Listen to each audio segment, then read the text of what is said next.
اعلیٰ حضرت فرماتے ہیں نور الہ کیا ہے؟ محبت حبیب کی، جس دل میں یہ نہ ہو وہ جگہ خو کو خر کی ہے۔ اعلیٰ حضرت فرماتے ہیں نور الہ، نور الہ سے مراد کلمہ طیبہ کی روح کیا ہے، اسلام کی روح کیا ہے، دین کی روح کیا ہے؟ فرمایا وہ رسول اللہ کی محبت ہے۔ نور الہ کیا ہے؟ محبت حبیب کی، جس دل میں یہ نہ ہو وہ جگہ خو کو خر کی ہے۔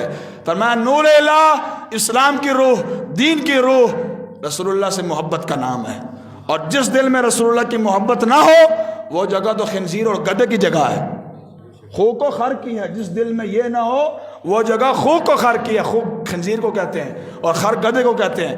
فرمایا جس دل میں رسول اللہ کی محبت نہیں، یاد رکھو وہ جگہ خنزیر اور گدھے کی جگہ ہے۔ کیوں؟ ما جعل اللہ لرجل من قلبین فی جوفہ، اللہ کی شان ہی نہیں ہے کہ اللہ کسی بندے کے سینے میں دو دل رکھے۔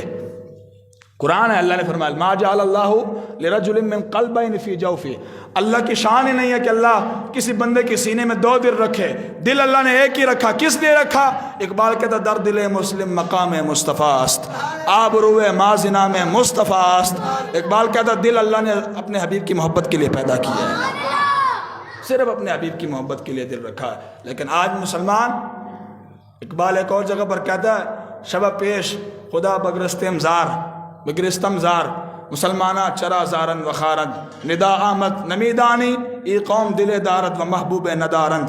اقبال کہتا ہے کہ ایک رات میں بڑا رویا، بڑا گڑ گڑا کہ اللہ کی حضور عرض کی مالک کی کائنات، مسلمان سچے ہیں، اسلام سچا ہے، نبی ان کا سچا ہے، قرآن ان کا سچا ہے، دین سچا ہے، پھر بھی مسلمان ذلیل و رسوا ہے۔ مسلمانہ چرا زارن و خارند، اے مالک کی کائنات دین سچا ہے، مسلمان سچے ہیں، اسلام سچا ہے، رسول اللہ سچے ہیں، سب کچھ سچا ہونے کے باوجود آج مسلمان پوری دنیا پر ذلیل و رسوا کیوں ہے؟ اقبال نے اللہ کے حضور سوال کیا۔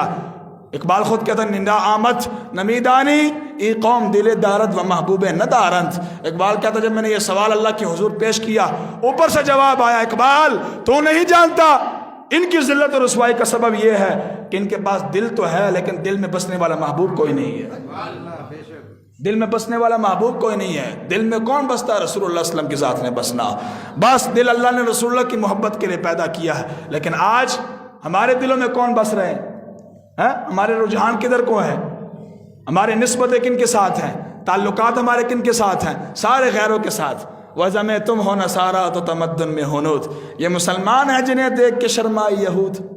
آج تو یہودیوں کو بھی شرم آتی ہے کہ یہ مسلمان ہے۔ مسلمان تو ایسا ہونا چاہیے تھا کہ دور سے دیکھنے والا بندہ کہتا ہے یہ دیکھو محمد عربی کے غلام آ رہے ہیں۔ امام محمد حسن بن شیبانی